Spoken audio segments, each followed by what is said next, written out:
Hi, this is Ms. Cooper with a quick tutorial on how to blend colored pencils for nice smooth shading.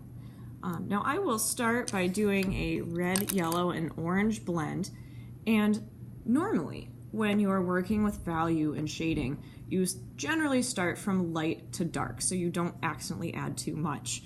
But when it comes to colored pencils, I do things a little bit differently. I actually start with my darkest value. So with my red colored pencil, I'm going to press nice and hard, really push the pencil into the page and cover it, and I will slowly lighten up my pressure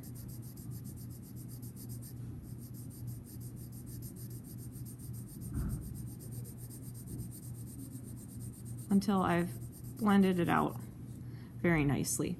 Now you'll notice instead of just kind of scribbling next to each other, I'm kind of going in almost like oval shapes and putting them right next to each other, so I get nice smooth shading. If you'd like to know more about smooth shading, my ebony pencil tutorial video has a lot about how to make your shading smooth. So now that I have my darkest value laid down, I'm going to move into my next one, and I'm actually going to start on top of the red with my orange colored pencil. So using my orange, I'm going to go right on top of the red, and I'm going to get a new pencil because that one broke. Glad I have a backup. I'm still pressing nice and hard because when I press really hard and I move really fast, the wax in the colored pencils melts together a little bit. You can't see it happening. It doesn't pool on the page. There's not that much wax, but it actually does blend together, and that's why it becomes so smooth when you press so hard and blend so quickly. So I'm going to slowly ease off of the pressure on my pencil. I'm going to go back in and smooth out my shading a little bit more.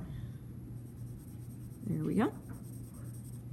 And so now that I have used my orange pencil, I'm going to go in with my yellow, and I am going to start back in the orange, even though the orange completely covers the page, because the yellow will melt together a little bit with that orange and make the shading look really, really smooth. So I'm going to press nice and hard so you can't see the orange pencil lines as much.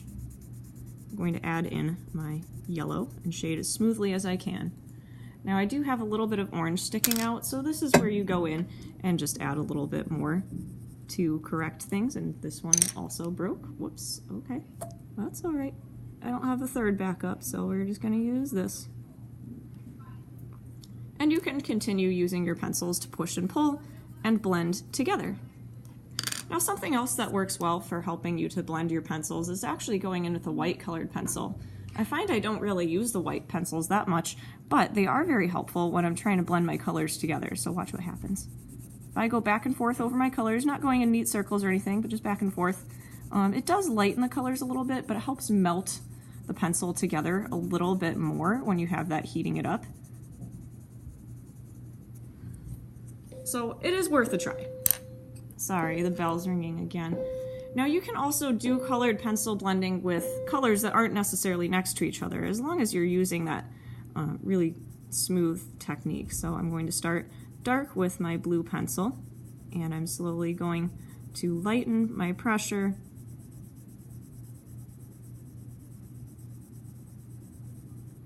and then I'm going to add my yellow pencil right on top. So I'm going to start inside the blue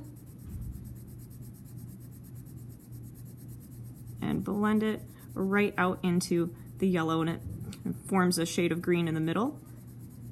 Just naturally, it does that. Some common misconceptions about colored pencil blending. Sometimes people like to start with their dark value, so I'll do another blue to yellow here. But they kind of get lazy on the blending out, and they kind of like leave some lines in there. So when you go back in with your yellowed pencil, you are going to see those lines, and the only way to really fix that is to go back in with the blue pencil and neaten it up, which is an option, but it does make your life a little, it adds an extra step to your blending. The other thing people tend to do is they tend to, you know, maybe they blend it out really smoothly and it looks nice, but they don't start the yellow all the way back. They just kind of start where it joins. And then you end up with this weird little stopping point in the middle where it gets lighter. What you should do is make sure you blend that all the way out, and it will look a lot more natural. Last thing I'll point out with the pencil blending, sometimes people will kind of not pay attention to their line direction very well, so they will, I'm going to turn this because I can't even do it going sideways. They'll start by going back and forth, and they go this direction with their pencil blending, so they end up kind of with these odd stopping points when they blend out their pencil. You end up with these little bars of different value, and that's not really what we're looking for, because when you try to put the pencil back on top of it, you can see these odd stopping points and pencil lines that you ended up with. So we're not doing that. We're just going to go sideways as opposed to the direction we're going. So if we're going this way, our lines have to be going this way. So I'll leave you with that for the colored pencil blending. If you have any questions, let me know in the comments below, and I'd be happy to answer. And if you have future video suggestions, please let me know. Thanks for watching.